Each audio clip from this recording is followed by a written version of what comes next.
دوستو، حضرت علی رضی اللہ تعالی عنہ کا فرمان ہے، الموت لیس منہ الفوت ان اقمتم لہ اخذکم وان فررتم منہ ادرککم فالوہا فالوہا فالنجا فالنجا۔ یہ آپ کے لمبے خطبے میں سے میں نے 2-4 سطریں آپ کو سنائی کہ آج تک موت سے جو ٹکرایا ہے گرنا اسی کا مقدر ہے۔ اجل ہی نے چھوڑا نہ کسرا نہ دارا، بڑے بادشاہ تھے کسرا ہوتا، اسی سے سکندر صفاتے بھی ہے، ہر ایک لے کے کیا کیا نہ حسرت سے دھارا، پڑا رہ گیا سب نہیں ٹھاٹ سا، جگہ جی لگانے کی دنیا نہیں ہے، یہ عبرت کی جا ہے تماشا۔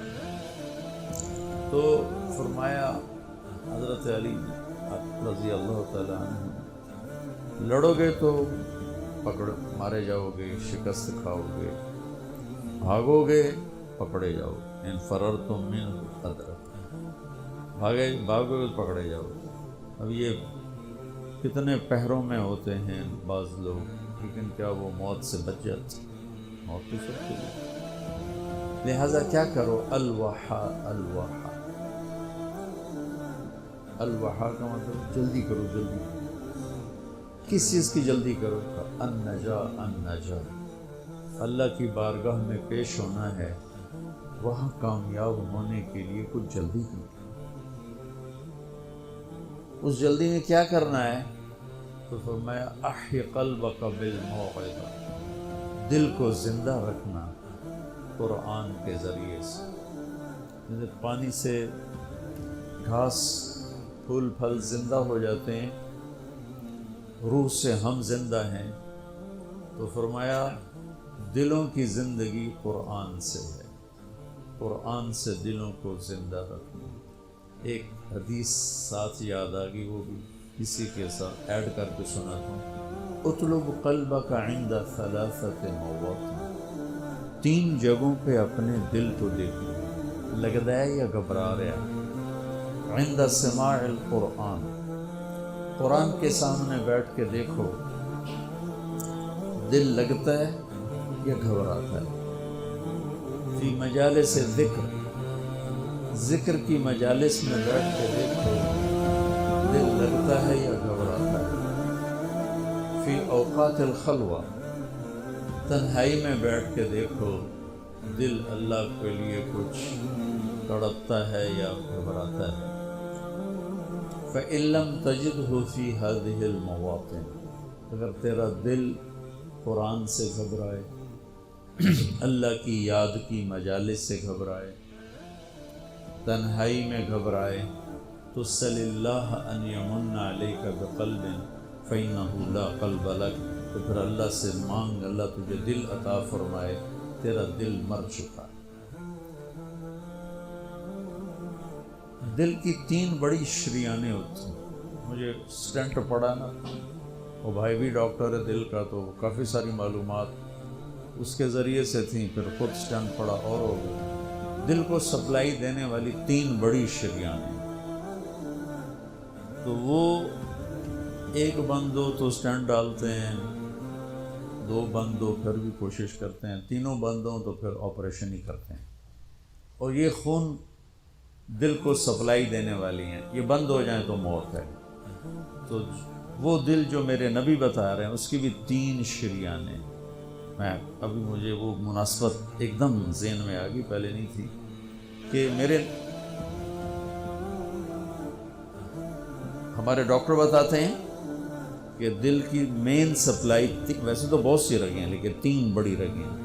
ادھر میں کیا حدیث سنا رہا ہوں کہ دل کے مردہ اور زندہ ہونے کی بھی 3 نشانیاں ہیں، یعنی وہ دل جو روحانیت والا ہے اس کے لیے بھی 3 پائپ لائن جا رہے ہیں، ایک قرآن ہے، ایک ذکر کی مجالس ہیں، اور ایک تنہائی میں اللہ کی یاد ہے۔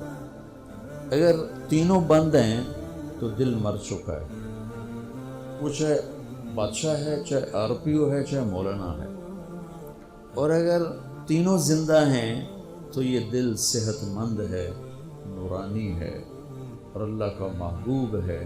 ان اللہ لا ينظر الى صورکم ولا الى اموالکم، اللہ نہ تمہارے مال دیکھتا ہے، نہ تمہارے پیسے کو، نہ تمہاری شکل کو دیکھتا ہے، ولکن ينظر الى قلوبکم واعمالکم، اللہ تمہارے دل دیکھتا ہے اور تمہارے عمل دیکھتا ہے۔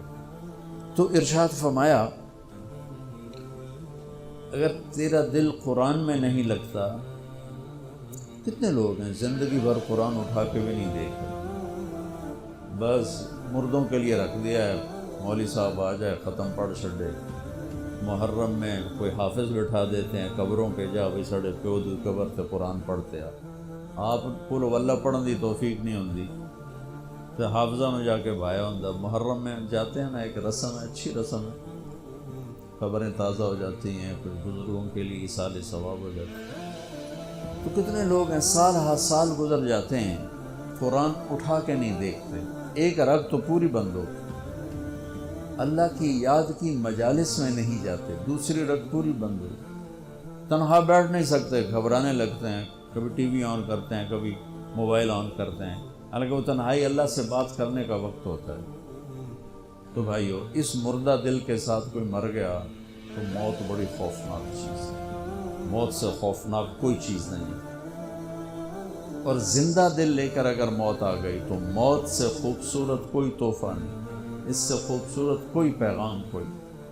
تو میں حضرت علی کی بات عرض کر رہا تھا، احی قلبک بالموعظہ، اس دل کو زندہ کرا کس سے؟ قرآن سے۔ اخبار بھی تو روزانہ پڑھتے ہیں، یہ کتنے ڈھیر لگے پڑے ہیں۔ تو میرا دل جو زندہ ہوگا وہ قرآن سے ہوگا، وَنَوِّرْهُ بِالْحِکْمَةِ، اور اسے روشن کر، وہ کس سے؟ کا نبی کی باتوں سے، نبوت کے تذکروں سے، نبوت والے اخلاق سے، نبوت نبی کی سیرت سے اس کو زندہ کر۔ وَقَوِّهِ بِالزُّهْدِ، اور دنیا کی بے رغبتی سے اس کو طاقت دے۔ دل کا ٹونک زہد ہے، دنیا کی بے رغبتی۔ وَظَلِّلْهُ بِالْمَوْتِ، اس کی بھی لگام ہے، بے لگامہ ہو جائے تو تباہی پھیر دیں گے، اس کو لگام چڑھا موت کی یاد کی۔ وَقَرِّرْهُ بِالْفَنَاءِ، اور اس سے اقرار لے کہ مر جانا ہے، مر۔ بھائیو، بڑے سے بڑے عدد کو زیرو سے ضرب دو تو زیرو ہو جاتا ہے، 100 انٹو 0 0، ٹریلین انٹو 0 0، 1 خرب ضرب 0 0۔ اللہ کی قسم، ساری زندگی کی عزت، دولت، شہرت، بلندیاں، مرتبے، حیثیتیں، عہدے جب موت سے ضرب کھاتے ہیں زیرو ہو جاتے ہیں۔ تھوڑی دیر پہلے وہ مولانا طارق جمیل کہلا رہا تھا، اور 1 سیکنڈ کے بعد ڈیڈ باڈی میت، ڈیڈ باڈی میت۔ اولاد بھی نہیں کہتی، اولاد بھی کہتی میت چاہو، منجی چاہو، ہمارے دیہاتوں میں کہتے ہیں منجی چاہو، میت چاہو۔ 1 سیکنڈ پہلے وہ ہے بادشاہ وقت، اور 1 سیکنڈ کے بعد وہ ڈیڈ باڈی کہلا رہا ہے، اور وہ میت کہلا رہا ہے، اور وہ مردہ کہلا رہا ہے۔ ساری زندگی کی کمائیاں جب موت سے ضرب کھاتی ہیں نتیجہ زیرو ہو جاتا ہے۔ صرف ایک ہستی ہیں جن سے پوچھا گیا، باقی تو کون پوچھتا؟ وقت لکم میعاد یوم لا تستاخرون عنہ ساعة ولا تستقدمون، تم سب کا ایک دن مقرر ہے، وہ آئے گا تمہیں اٹھا کے لے جائے گا۔ تو اس دن اگر اللہ مجھ سے راضی ہے تو میرے لیے موت سے بہتر کوئی تحفہ نہیں، اور اگر اللہ مجھ سے ناراض ہے تو پھر موت سے خوفناک پیغام کوئی نہیں۔ حضرت طلحہ کا انتقال ہوا تو میرے نبی نے ان کے لیے دعا کی، یا اللہ طلحہ جب تیری بارگاہ میں پیش ہو تو اسے دیکھ کے مسکرائے، یہ تجھے دیکھ کے مسکرائے۔ ہمارے نبی پاک صلی اللہ تعالی علیہ وسلم کو اللہ نے اختیار دیا، جتنا رہنا چاہتے ہیں رہ لیں، لیکن موت آپ کے لیے، موت سے پاک صرف آپ کا رب ہے، باقی کوئی۔ 29 صف